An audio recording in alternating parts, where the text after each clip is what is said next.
Picture in your mind going for an interview for an important job. You know that there's only two of you up for the position, and both of you have been recommended for it by senior leaders.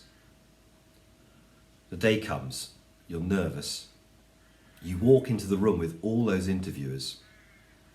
You're introduced to each one, just a blur of faces and names, hard to remember.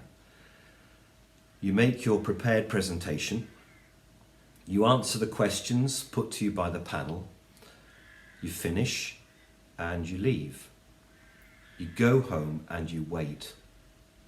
The phone rings and you're not offered the job. How do you feel? Puzzled? Resigned?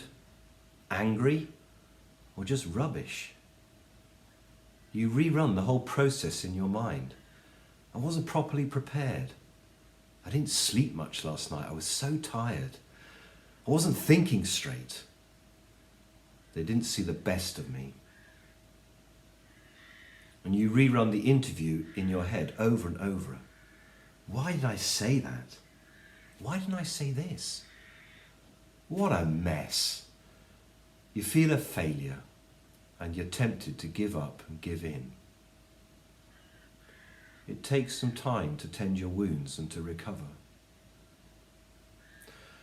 Our reading from Acts chapter 1 today is the story of the apostles choosing a successor for Judas. There were 12, but now there's 11. So there's a vacancy for the position of apostle. Judas had not only betrayed Jesus, he'd also betrayed the trust of his colleagues. Even if he'd not committed suicide, his place would surely have been made vacant. Well, naturally, Peter seems to take the lead and calls for an interview process to choose this new apostle. The qualifications for position, they're quite instructive. The person must have to be a follower of Jesus from the beginning, the day when he was baptized by John. He must have continued in faithfulness up to and including the moment Jesus ascended to heaven. And only someone with this experience may become a witness to the resurrection. So it's personal and immediate relationship with the Lord Jesus that really counts. And two disciples are nominated. There's Judas and Matthias. And after prayer and the casting of lots, I mean, there may have been more to the interview process, but we're not told. The disciples welcome Matthias, and they ask him to fill the place abandoned by Judas. But interestingly, we hear nothing else about Matthias' ministry as an apostle from then on. In the church's memory, Paul's apostolic career attracts so much attention that the work of others is not really recorded, and thereby almost seems forgotten. We also hear nothing more about Judas. But what is certain, though, is that this faithful follower of Christ was passed over in favour of another. And we can only imagine his reaction to the events. It's not a stretch to consider that he may well have been disappointed.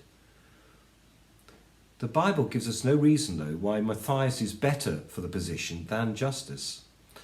And no reason is given for Justus's failure to become an apostle. Presuming that prayers were answered, all we can say is that God's will was done. The fact that the Bible tells us nothing about Justus afterwards, in itself does tell us something. I mean, Justus was obviously a person of strong character and faith, to be even considered to be an apostle.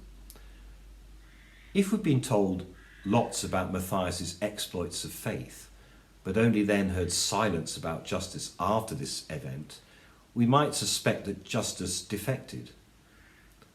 The fact is that the Bible is silent on the future involvement of both these one-time interview candidates.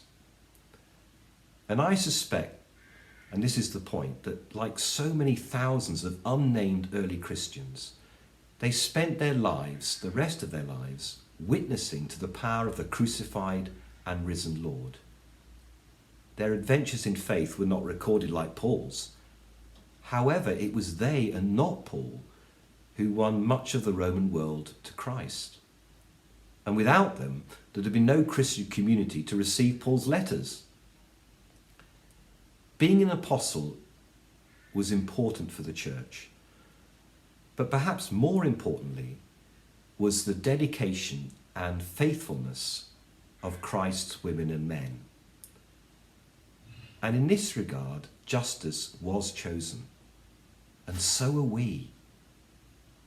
God changes lives, it's him, but he wants us to be obedient in our witness. He loves to use us in bringing his good news to those who are currently unaware of his care for them. And in this time between Ascension and Pentecost, the archbishops are asking us to pray for 5 people to come to know God's love as seen in Jesus, asking us to pray that the Spirit will open their hearts and minds to his presence, that the Spirit will prompt them to seek him, and that the Spirit will go before and prepare a way for each of them to hear and receive the good news.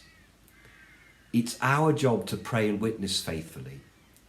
It's the Spirit's work to change lives and situations. So like Judas, whatever the disappointments and wounds we carry, let us be faithful disciples in our prayer and witness. And I wonder who God has put on your heart and in your mind to pray for.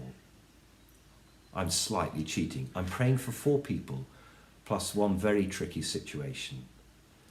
But may God's will be done.